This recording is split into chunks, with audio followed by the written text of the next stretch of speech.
రుచిగా ఉంటుంది. ఒక కప్పుడు పెరుగు తీసుకున్నాం. ఇందులోకి కొంచెం పసుపు, 1 స్పూన్ కారం, రుచికి సరిపడా ఉప్పు, 1/2 స్పూన్ జీలకర్ర, సన్నగా పొడుగ్గా తరుగుకున్న ఉల్లిపాయలు, పచ్చిమిర్చి, కరివేపాకు సీజర్తో సన్నగా కట్ చేసుకుందాం. ఇప్పుడు వేసేయాలి. దీన్ని బాగా కలుపుకోవాలి.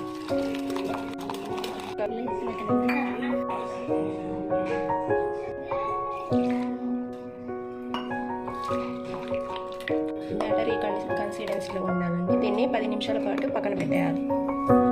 10 నిమిషాలు అయిందండి. మనం బ్యాటర్ కలుపుకొని ఇప్పుడు అట్లలాగా వేసేసుకున్నాము. వేసిన బియ్యం పిండి అండి, అది వాయిస్ కట్ అయిపోయింది. దాన్ని వెయిట్ చేసుకోవాలి.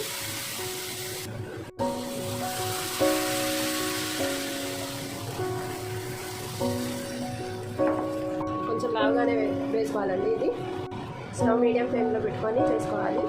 కొంచెం వేయాక ఆయిల్ వేసుకోవాలి. చూడండి ఎంత చక్కని కలర్ వచ్చిందో. ఇప్పుడు మనం ఇది వేగిందండి, ప్లేట్లోకి సర్వ్ చేసుకోవాలి. దీంట్లో కారపొడి వేసుకొని తింటే చాలా రుచిగా ఉంటుంది. చాలా పొంగనం రెసిపీ, చాలా టేస్టీగా ఉంటుంది. ఈజీగా కూడా మెథడ్.